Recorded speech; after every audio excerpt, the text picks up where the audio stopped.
the Texas way. And so they enforce that silence for people that don't agree with their agenda on religion or on politics or on freedom. In fact, my friend Don Garner is here with the Faith and Freedom Coalition, Texas. They're a national group, and they're promoting this bill in several states around the country because it's going to take every state, following Texas' lead, of course, to get this right and to restore free speech and freedom. And so running a tech company, we have a handful of billionaires in San Francisco that run these tech companies. It doesn't make them the gatekeeper of free speech, but that's what they want to be. And that's not right. That's not how we're going to do it. These people control the new town square, and everyone should be able to come there and share their ideas and debate and hash things out. So that's what this bill's about, because today they can lock you out. There's no question about that. Many people here have experienced that, getting locked out of social media because you don't conform to their narrow worldview. This bill, Senate Bill 12, will give Texans the right to get back online when they're mistreated in that way. That's what the bill's about. Again, we believe it's going to lead the nation in restoring free speech. Of course, we're not talking about lewd, lascivious, obscenity, or anything like that. You still can't yell fire in a crowded theater. But your political speech, your religious speech, your opinion, sharing news, that's your fundamental American and Texas right, and that's what this bill does. No one should exclude you because of your viewpoint. That's what this is about. And again, we're so blessed to have Governor Abbott, who knows the Constitution well as an attorney, judge, a former chief law enforcement officer of the state of Texas. He respects and reveres the rule of law. He fights for it. We're all thankful for Texas opportunities, for liberty, for the job opportunities here leading us through this most challenging economic crisis we've seen. We're glad to be in Texas, glad to be in East Texas, and so honored to be with our governor. Governor Abbott, thank you for being here. Please talk to our folks.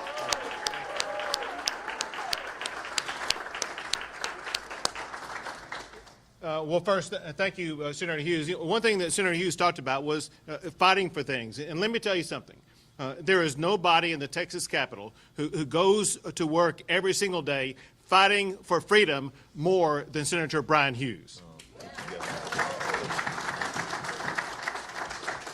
And I'm proud that he fights for the town that I grew up in, Longview, Texas. I know it's not Tyler, but it's still part of the great Senate district. When we went to the big city, we went to Tyler, Texas.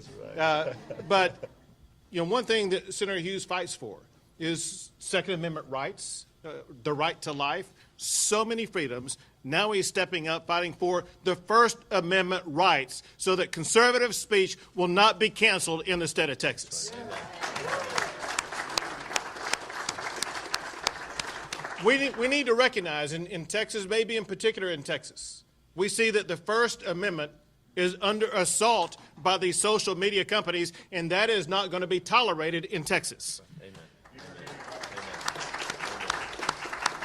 There is a dangerous movement that's spreading across the country to try to silence conservative ideas, religious beliefs. We saw that first arise on college campuses. You may recall last session we passed and signed into law the campus free speech law, ensuring that conservative speech on campuses would not be silenced. Right. Thank you for your leadership in that one also. But now we are also seeing the same way that these social media tech companies are using their tools to silence conservative speech on their platforms. Senator Hughes' bill, Senate Bill 12, protects Texans from being wrongfully censored on social media, making sure that their voices are going to be heard and not canceled or silenced. Social media sites like Twitter, like Facebook, they have evolved into the modern-day public square. These are the areas that used to be the courthouse square where people would come to talk. Now people are going to Facebook and Twitter to talk about their political ideas. And what Facebook and Twitter are doing, they are controlling the flow of information and sometimes denying the flow of information. And they are being in the position where they are choosing which viewpoints are going to be allowed to be presented. Texas is taking a stand against big tech political censorship. Amen. We're not going to allow it in the Lone Star State. What Senator Hughes' legislation does is it prohibits social media companies from censoring Texans based upon Texans' viewpoints. It would also allow any Texan who has been canceled or censored or deplatformed to be able to file a lawsuit against Twitter, Facebook, or any of these other companies and make sure they are able to get back on so they can share their viewpoints so that we can have a robust conversation on all of these platforms about our political viewpoints. That's right.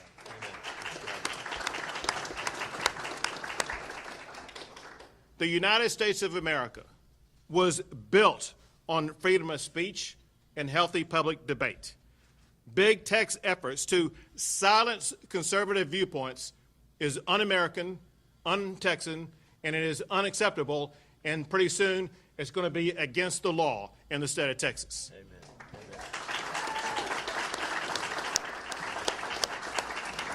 I look forward to working with Senator Hughes on getting this law passed and signing it into law in the state of Texas at the end of the session. Now, with that said, we'll be happy to take a few questions from the media.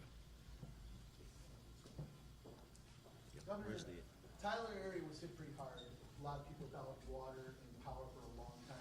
Have you talked to any local leaders, and is there going to be a resolve for when this happens again? So let's be clear about something. First, what happened in Texas is completely unacceptable. People pay their power bills. They expect to be able to get power. And for that power to be shut down is reprehensible. We've already identified some of the root causes of this, but more importantly, we've identified solutions to this. Let me tell you something. We are not going to end this legislative session without ensuring that the power never goes down in Texas again, and people in East Texas or any place in Texas will never have to experience this episode ever again. Amen. Amen. Kind of hard to see with the light, but go ahead. Sure, I'll step away from it. Governor, I'm curious, earlier this week you said that Texans no longer needed the government to tell them to wear a mask and do these COVID-19 guidelines. I'm curious, what's the difference now compared to last March when you thought the state did in fact need to tell people to wear masks? Sure. We are in a complete different situation this March than we were last March. Last March, people had no idea what the disease was. Most people actually had no idea what PPE even stood for. And now we have PPE in abundant supplies. This time last March, we had 0 test kits to be able to test people for whether or not they had COVID-19. But more importantly, there was great confusion about what the appropriate standards were to make sure that we would be able to prevent the spread of COVID-19. And up until just a few months ago, we really had no medical treatments to deal with COVID-19. Early on in the fall, we did have antibody therapeutic drugs that came out. I say in the fall, in October. We had antibody therapeutic drugs that came out that were able to treat people who contracted COVID. Now, most importantly, we have vaccines that we began to distribute in December and elevate and escalate and increase the amount of vaccines that are being provided. Over the past week, in just 1 week alone, we administered more than 1.2 million vaccines. We're averaging well over 150,000 vaccines per day. The most important thing I could tell you is that we have focused on the population that is most likely to either lose their life or be hospitalized because of exposure to COVID-19, and that is people age 65 and older. When the order goes into effect next Wednesday, more than half of all of our seniors will have received a vaccine shot. And then also by the end of March, any senior who wants a vaccine shot will be able to get a vaccine shot. Studies show that probably by early May, any Texan who wants a vaccine shot should be able to get a vaccine shot. And we've seen the results of the vaccines already because yesterday was the lowest number of hospitalizations that we've had since October the 14th. Yesterday was also the lowest positivity rate that we've seen since early October. And so the numbers are going in all the right direction. And so the state of Texas is not only a completely different situation, we are in a situation where it is safe to open up 100%. And every Texan here and every Texan across the state, they have learned for the past year the safe strategies to use to make sure they remain safe. We do encourage people to, if they continue to wear a face mask, to continue to practice safe practices that will ensure that we will be able to get everybody back to work, with Texas continuing to lead the United States of America in economic growth and job creation. Don't the tech companies have to be licensed by government entities that have to protect our unalienable rights? And why do we let these companies governments that protect our rights violating our rights? Sure, I'll answer part of that, and then Senator Hughes may want to weigh in. A tech company per se doesn't have to be licensed by the government. Just like there's businesses here that may be in this building that are involved in tech. They don't have to be licensed by the federal government. However, with regard to these social media platforms, there are laws concerning that. A law in particular is known as Section 230, and there are special protections provided to these social media platforms that we believe the way the law is written, the protection does not keep them immune from the type of lawsuit that Senator Hughes's bill provides. And so we are making sure that these companies will be forced to comply with Senator Hughes's bill to ensure that Texans' conservative speech will not be canceled. That's right. That's exactly right. Governor, I have a question. Upon lifting the mask order earlier this week, you mentioned that private businesses can still, in fact, enforce their own rules and guidelines. Speaking to this bill, it opens companies up to litigation based on enforcing their own rules and terms of services that people have agreed to. What is the difference? Yeah, the difference is under the federal law that allow these tech companies to open up these social media platforms, they got a special protection that other businesses do not have, a protection that protects them from liability so long as they complied with the standards of that federal law.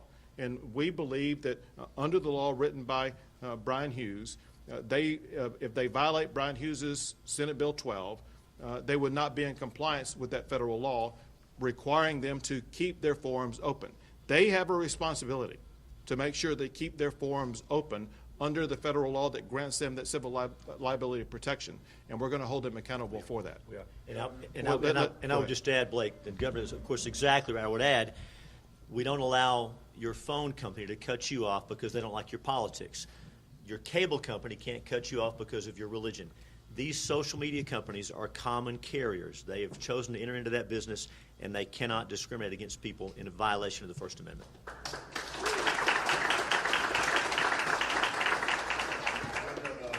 With the mask mandate being lifted, what if, let's go into spring break, what if the numbers jump drastically? Do you see yourself bringing back another executive order, or just telling the citizens to be safe, that you know what you need to do? Sure. Two things. One is, as we go in toward spring break, first, spring break this year is different than it is typical years because it's rolling spring breaks, it's multiple weekends, so it's not all at one particular time. It's so confusing, people may not even know when spring break is. But that point aside, because of the additional vaccines that we are administering, more than 1 million a week, it will mean, regardless of what happens on spring break, there's going to be far more people inoculated. Also along those lines, to go back and further answer a question that was asked earlier, another way in which Texas is different today than we were last March is, according to CDC calculations, there are now more than 10 million Texans who have recovered from COVID, making them less likely to be able to contract it again. Also, with regard to, let's say there is some increase in COVID cases, but more importantly, COVID hospitalizations. Remembering this key fact, and that is many people may contract COVID, but may not suffer any meaningful severe health consequences. If they do face a severe health consequence, they will go to a hospital. My executive order that goes into effect next Wednesday provides a guardrail for regions where they have increased hospitalizations. In Texas, we have 22 hospital regions. And what the executive order says is that if in any of those 22 hospital regions, the hospitalizations of COVID patients rises above 15% of the total bed capacity in that entire hospital region, then county judges in that hospital region have the ability, if they choose to do so, to impose some COVID mitigation restrictions to make sure they are able to slow the spread. So safeguards are built into the executive order that goes into effect next Wednesday. Governor, I'm curious, reaction to the president's comments about Neanderthal. Thank you. Listen, obviously, it's the kind of language you expect a president not to use. You expect him to be a little bit above that. But secondly, it showed that he really doesn't know the achievements that we've been able to achieve in Texas with regard to slowing the spread and increased vaccinations. But even worse, he could not have said it on a worse day for him, because the same day that he said that, it was revealed that the Biden administration is bringing in illegal immigrants into the state of Texas and then releasing them, and many of whom have COVID. And so under the Biden administration, he is releasing into the United States people who are COVID positive who are going across not just Texas but elsewhere in the country. The president and his administration need to step up and stop this program, first of promoting illegal immigration, but second, allowing people who are coming to this country to spread COVID across the entire country. That is extremely dangerous.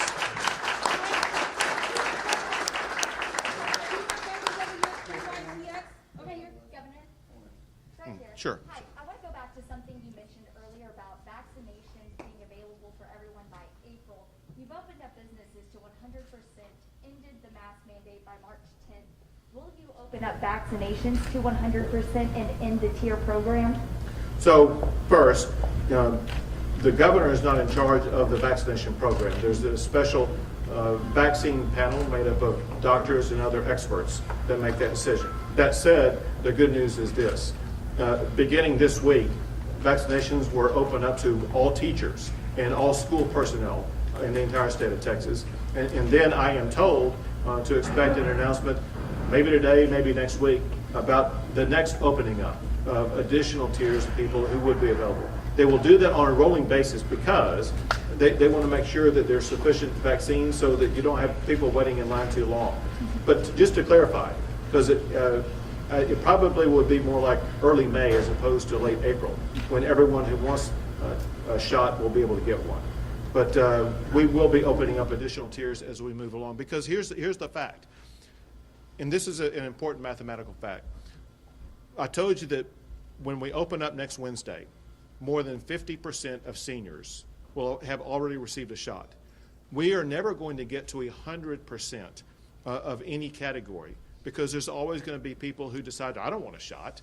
And so once you get to about 70 or 75%, you pretty much have completed that tier. My point in telling you that is because we will be at 50% on seniors by next Wednesday, you will see by next Wednesday announcements about additional openings of additional groups able to receive shots. Last question. Thank you, Governor Abbott. Let me go to someone who hadn't had a chance. Okay, we talked about President Biden. Let's talk about former President Donald Trump. Sure. We saw Twitter, we saw Facebook, we saw them censor them time and time again. We've seen legislation like this try to be passed before. What makes now different than what we've seen in the past? What can you ensure now with this new thing? Sure. Is the substance of it, and I'll let Senator Hughes explain more of it. I'll answer part of it, and that is the other types of legislation, they try to basically cut through Section 230. This legislation actually wires around 230. It pursues a path that's not prohibited by Section 230, and that's what makes this different. It allows people to get back online who have been deplatformed, and there has been no legislation like that offered up before. But Senator Hughes may know more or better about that. No, Governor, that's exactly right. Section 230, the federal law, Communications Decency Act, is what gives these companies so much power, too much power. We think that's a bad law. We don't like it, but it's the law today. We can't control federal law. Senate Bill 12 has been worked on by some real sharp lawyers, law professors, constitutional scholars. We read the words of the statute. In fact, Governor Abbott's legal team just filed a brief in the Supreme Court making it clear that under Section 230, states have the right to protect free speech. We believe this works. This will be the model for the nation. This is going to protect Texans' free speech and get them back online.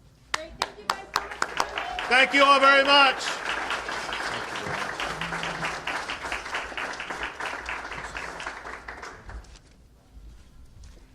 Take care, Tyler. Thank you, guys.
Thank you.